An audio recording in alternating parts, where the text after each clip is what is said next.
வணக்கம். செம்பியன் செல்வி வலையொலியை பார்த்து கொண்டிருக்கின்ற அனைவரும் வாழ்க வளமுடன். இன்றைக்கு நான் அந்த வரலாறு எங்களுக்கு தெரிஞ்சிருக்கிறதால எப்படியான நன்மைகளை நாங்கள் அடையலாம் என்றதை பற்றி ஒரு கதைக்கலாம் நினைச்சேன். இப்போ உங்களுக்கு தெரியும், தேசிய தலைவர் சொல்லுவார், என்ன வரலாறு எனது வழிகாட்டி என்று சொன்னால், நாங்கள் அந்த வரலாற்றுகளை ஆராய்ந்து பார்க்கும்போது எங்களுக்கு ஒரு தெளிவு வரும்.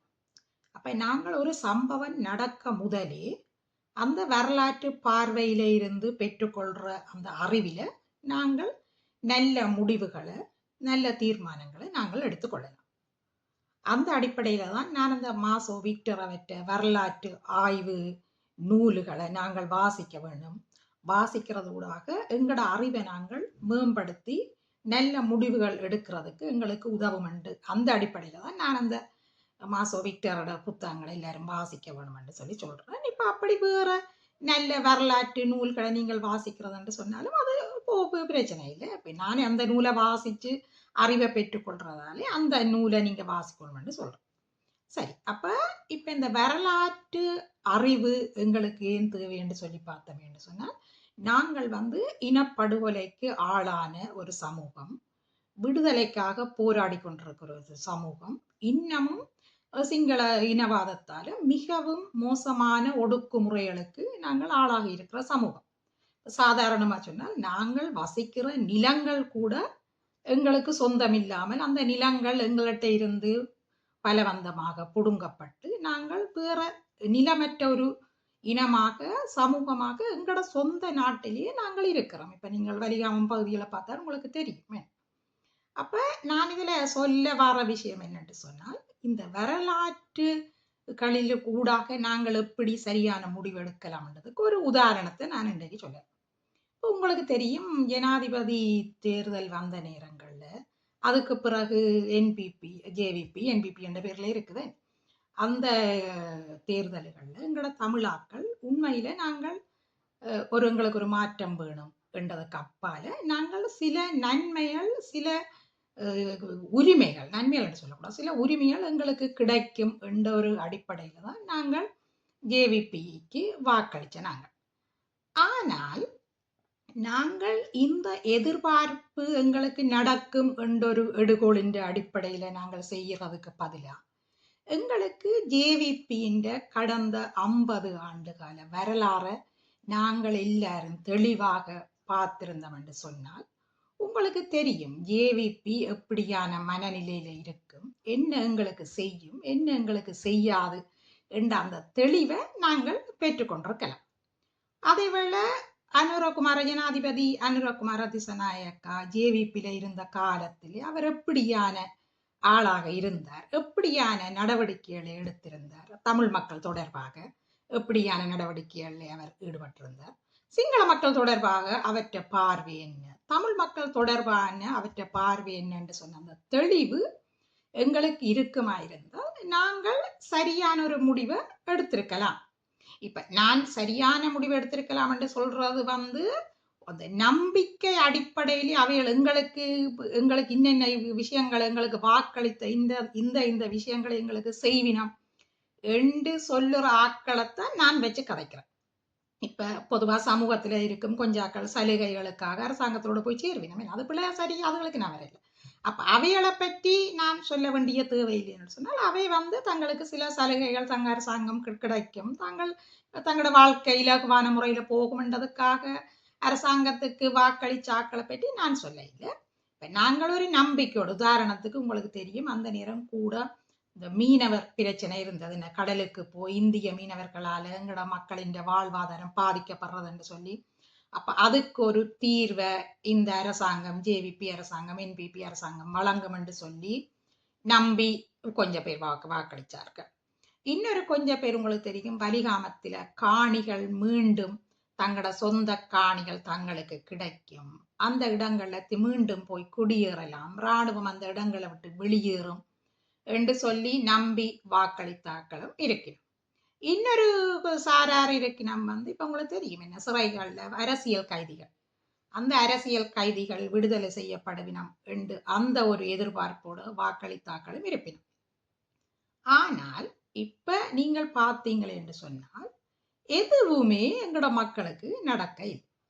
ஆனா இதுல நடக்கக்கூடிய விஷயங்கள் ஜனாதிபதியாலேயோ என்பிபி அரசாங்கத்தால செய்யக்கூடிய ரெண்டு மிக முக்கியமான விஷயம் இருக்குது. அவைண்ட சொந்த இதுல அதை செய்யல. ஒன்று வந்து காணி விடுவிப்பு. இப்ப மக்களின் காணியில இருக்கிற இராணுவங்களை வெளியேற்றி அந்த மக்களுக்கு அந்த காணிகளை திரும்ப கொடுக்கறது வந்து அரசாங்கம் ஜனாதிபதி நினைச்சால் அது பெரிய விஷயம் இல்லை, செய்யலாம். அதே மாதிரி சிறையில இருக்கிற அரசியல் கைதிகளை விடுதலை செய்யறதும் ஜனாதிபதி நினைச்சால் அதுவும் செய்யலாம். ஆனால் எதுவுமே செய்யப்படையது. அப்ப நாங்கள் வந்து அந்த வரலாற்றை சரியான முறையில நாங்கள் எங்களுக்கு அந்த வரலாற்று தெளிவு இல்லை. அதுக்கான அந்த குறையா நான் இதை சொல்ல இல்லை, அந்த வரலாற்று தெரிவை ஒடுக்கப்பட்ட சமூகம் தெரிஞ்சிருக்க வேணும்ன்றதுக்கு தான் நான் இதை சொல்றேன். அப்படி தெளிவு எங்களுக்கு இருக்குமா இருந்தால் எங்களுக்கு தெரியும் என்ன. ஆனால் இப்ப நாங்கள் என்ன செய்யறோம் என்று சொன்னால் எங்களுக்கு அந்த வரலாற்று புரிதல் இல்லாததாலே ஓகே இன்னொரு 5 வருஷத்தை நாங்கள் வீணடிச்சு கொண்டு இருக்கிறோம்ன்றதான் இப்ப எந்த பார்வையில புரிதல நான் சொல்றேன். சில வேளை இது பிள்ளையான சொல்லாடலோ கூட எனக்கு தெரியல. அப்ப நாங்கள் இப்ப வந்து எங்களுக்கு அந்த தெளிவு இருக்கும் என்று சொன்னால் ஓகே இதுதான் ஜேவிபி இன்னத்தை செய்யும், இன்ன விஷயத்தை செய்யாது. தமிழ் மக்கள் தொடர்பாக ஜேவிபின்ற பார்வை என்ன அதை விளங்கி கொண்டு நிற்கலாம். இன்னொன்று ஜேவிபியோ ஆரோ அந்த அரச இயந்திரம் என்று ஒன்று இருக்குதானே, ஸ்ரீலங்கன் அரச இயந்திரத்தின் போக்கு எப்படி இருக்கும் என்ற புரிதல் எங்களுக்கு இருந்தாலும் நாங்கள் இப்படி என்ன பொறுத்தளவு ஏமாற்றப்பட்டிருக்க மாட்டோம். நாங்கள் வந்து எங்களோட மக்கள் வந்து இப்ப நான் முதலே சொன்ன வாக்களை விட அந்த சில எங்களுக்கு சில இன்னது நடக்கும் என்று நம்பி வாக்களிக்கப்பட்ட மக்களை பற்றி தான் நான் சொல்றேன். அவைகள் வந்து இப்படியான ஏமாற்றத்துக்கு உட்பட்டிருக்க வேண்டிய தேவை இல்லை. அந்த காணிகள் விஷயத்துல நீங்கள் பார்த்தீங்கள் என்று சொன்னால் ஜனாதிபதி தேர்தல் முடிஞ்சு பொது தேர்தல் வாரதுக்கு இடையில உங்களுக்கு தெரியும் என்ன ஒரு வீதி ஒன்று திறந்து விட்டவை. வீதிக்கு வெளியே வயல்களுக்கு ஆக்கள் வாங்க இயலாது, ஆனா அந்த வீதியை திறந்து விட்டது. அப்ப உங்களுக்கு தெரியும் என்ன ஜனாதிபதியால் அந்த வீதியை திறக்க முடியும் என்று சொன்னால் ஆக்களின் காணிகளில இருந்து இராணுவத்தை வெளியேற்றி சொந்த காணிகள்ல மக்களை குடியேற்றுறது ஒரு பெரிய பிரச்சனையே இல்லை. அப்ப அதே மாதிரி அரசியல் கைதிகள் இதையும் ஜனாதிபதி நினைச்சா செய்யலாம், அது சாதாரண ஒரு விஷயம். ஆனால் அந்த சாதாரண விஷயத்தை கூட செய்யாமல் நாங்கள் அதை அறிஞ்சு கொள்றதுக்கு இப்ப ஜனாதிபதி நாங்கள் இலங்கை அரசாங்கத்தால என்பிபி அரசாங்கத்தால ஜேவிபிஎன் அதால ஏமாற்றப்படுகிறோம் என்று சொல்லி அறியறதுக்கு நாங்கள் 5 வருஷத்தை கொடுக்க வேண்டி இருக்குது. ஆனா அதே வேளையில எங்களுக்கு இந்த வரலாற்றை நாங்கள் தெளிவாக நாங்கள் புரிஞ்சு கொண்டு ஓகே இந்த ஏவிபி என்றாலும் இதைத்தான் செய்யும், இதை செய்ய மாட்டார்கள், ஏன் செய்ய மாட்டார்கள் என்ற தெளிவு எங்களுக்கு இருக்கும் என்று சொன்னால் அந்த 5 வருஷத்தை நாங்கள் கொடுத்து 5 வருஷமா காத்திருந்துதான் இந்த பாடத்தை நாங்கள் கற்றுக்கொள்ள வேணும் என்ற தேவை எங்களுக்கு இல்லை. அதால நாங்கள் இனப்படுகொலைக்கு ஆளான சமூகம், தொடர்ந்து ஒடுக்கப்பட்டு கொண்டிருக்கிற சமூகம், விடுதலைக்காக போராடி கொண்டிருக்கிற சமூகம், இந்த சமூகத்துல உள்ள பொதுவான மக்கள் வந்து நாங்கள் வரலாற்று அறிவுன்றது எங்களுக்கு மிக மிக முக்கியம். இந்த வரலாற்று அறிவு எங்களுக்கு குறைவா இருந்தால், அந்த வரலாற்று அறிவு குறைவு என்று சொல்றோம், அந்த வரலாற்றை நாங்கள் பெருசா அதை பற்றி கவனிக்காம இருக்கிறது, வரலாற்றில நடந்த நிகழ்வுகளை வந்து நாங்கள் பெருசளவு அதுல அக்கறை இல்லாம இருப்போம், என்ன தெரிஞ்சு கொள்ளாம இருப்போம். அது பிள்ளையண்டி இல்ல, எங்களுக்கு தேவையில்லைன்னு நினைப்பேன். ஆனால் அப்படி இருக்கிறதால இந்த இப்பத்திய எங்கட அந்த இலங்கையில அந்த ஜேவிபியின் ஆட்சி வந்த பிறகு ஜேவிபி என்ன எங்களுக்கு செய்யும் என்று சொல்லி நம்பி இருந்த எங்களுக்கு அது எங்களுக்கு நாங்கள் அந்த பாடத்தை படிக்காமல் போட்டுது. அதுக்கு 5 வருஷம் நாங்கள் வெயிட் பண்ணித்தான் அந்த காத்திருந்துதான் அந்த பாடத்தை படிக்கக்கூடியதா இருக்கு. இதுல அண்மையில நான் தம்பி பவனீசன் நினைக்கிறேன், அவற்றை யூடியூப் நான் பார்த்து கொண்டிருக்கைக்குள்ள அவர் அந்த வலிகாமத்துக்குள்ள அந்த காணி விடுவிக்கப்படாத ஒரு ஆக்களின் காணியில கொண்டு போய் அந்த வீட்டாக்கள் கொண்டே காட்டு அவர் அந்த செய்து போய் எடுக்கிறார் அந்த படம் தம்பி. அப்ப எடுக்கைக்குள்ள அந்த வீட்டுக்காரர் சொல்றார், நாங்கள் வந்து காணி எங்களுக்கு விடுவினோம், நாங்கள் மீண்டும் போய் குடியேறலாம் என்று சொல்லித்தான் என்பிபிக்கு ஜேவிபிக்கு நாங்கள் வாக்களிச்ச நாங்கள். ஆனா அதுக்கு பிறகு இன்னும் விடுதலை செய்ய இந்த காணி விட இல்ல போக இல்லாம இருக்குன்னு சொல்லி அவர் ஒரு வீடியோ எடுத்து போடுறார். போட்டு முடிய பிறகு திருப்பி அப்ப நான் முதல் வீடியோ பார்க்கல, திரும்ப அதை அந்த 2வது வீடியோ பார்த்தேன். நான் அப்பதான் விளங்கி கொண்டேன். அப்ப அதுக்கு பிறகு அந்த வீடியோ வெளிவந்த பிறகு அவைகள் அந்த காணிய விட போயினம் என்று சொல்லி அவர் அந்த ஐயா சொல்றார். அதை விட்ட விடாதுன்னு தெரியும். அப்ப இவ உண்மையா வாக்களிச்சிருந்தால் அந்த எல்லா மக்களுக்கும் அந்த காணியை விடுதலை செய்து அந்த மக்கள் குடியேறதுக்குரிய ஒழுங்குகளை செய்திருக்க வேணும். அப்ப நாங்கள் இதை விளங்கி கொள்ள வேணும் என்னன்னு சொன்னால், நான் இதுக்காக இப்ப உங்களை ஓட் பண்ணி நாட்கள் நான் பிழை அப்படி நான் சொல்ல வரையில, நாங்கள் அந்த வரலாற்று தெளிவு எங்களுக்கு இருந்தால் நாங்கள் எதையுமே இலகுவாக விளங்கி கொள்ளுவோம். ஓகே, இவை வந்தால் இதுதான் செய்வினம், இது செய்ய மாட்டினார். ஏனென்று சொன்னால் அவன் கடந்த கால வரலாற்றை பார்ப்பேன். நாங்கள் கடந்த கால வரலாற்றிலே அவை என்ன செய்திருக்கணும், அவன் நடவடிக்கை எப்படியா இருக்கும், தமிழ் மக்கள் தொடர்பான அவன் பார்வை என்ன, அரச இயந்திரம் எப்படி இயங்கும் என்று அந்த தெளிவுகளுக்கு நாங்கள் வந்திருந்தால் நாங்கள் அந்த செய்வினம் என்று சொல்லி ஒன்று எதிர்பார்ப்பு இது எங்களுக்கு செய்வினம் என்று சொல்லி எதிர்பார்ப்போட வாக்கு போட்ட ஆக்களுக்கு தான் நானே சொல்றேன். அதுகளை நாங்கள் தவிர்த்து கொண்டிருக்கலாம்.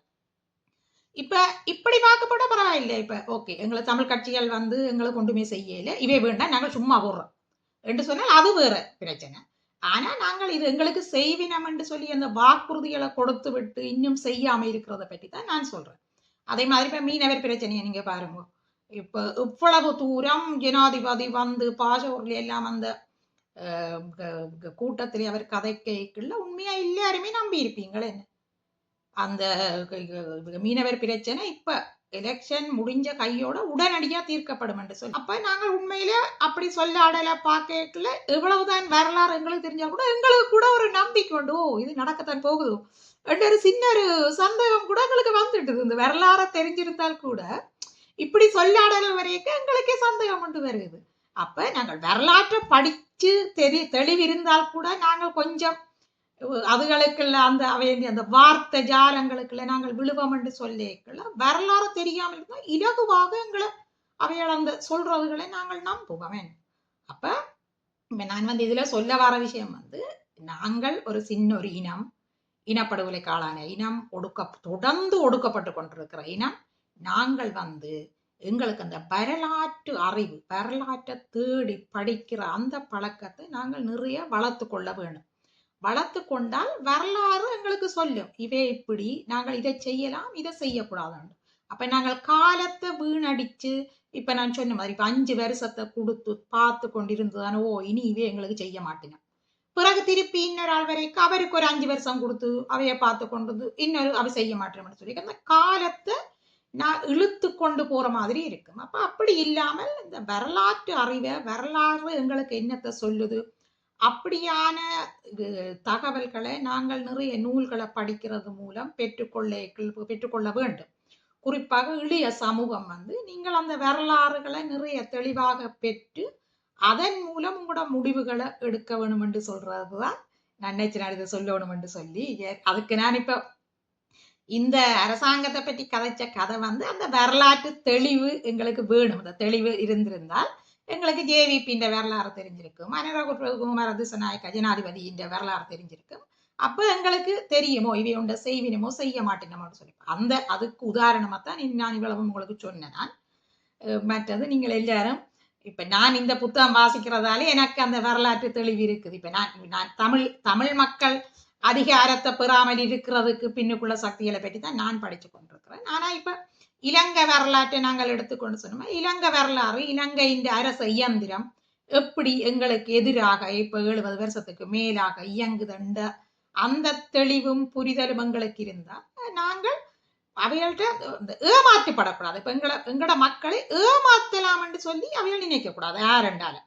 இப்ப உதாரணத்துக்கு இப்ப நான் இதே விஷயத்துக்கு வரணும், இப்ப இந்த காணியை விடுவிக்காமல் விட்டுட்டு இப்படியே 5 வருஷத்தை இழுத்து கொண்டு போறது, மீனவர் பிரச்சனையை தீர்க்காம இருக்கிறது போட்டுட்டு 5வது வருஷம் திருப்பி வந்து சொல்றது ஓகே இன்னொரு முதல் முறை இப்படி இப்படி இப்படி காரணங்களை நடந்துட்டது, ஆனா அடுத்த முறை எங்களுக்கு நீங்கள் வாக்களிச்சால் உங்களுக்கு இதுகளெல்லாம் நாங்கள் தீர்ப்போம் அப்படி சொல்லுவிடம் என்ன. அப்ப நாங்கள் திரும்பவும் வரக்கூடாது. அப்ப அப்படியான அந்த புரிதலை நாங்கள் வளர்த்து கொள்றதுக்கு வரலாறு சம்பந்தமான நிறைய நூல்களை எங்களோட பிள்ளைகள் படிக்க வேணும், மக்களும் படிக்க வேணும். படிக்கிறது கூடாக நாங்கள் ஒரு தெளிவான புரிதலை ஒரு ஆக்கள் ஒரு கருத்து சொல்லிக்க தெளிவா நாங்கள் விளங்கிக் கொள்ளுவோமே.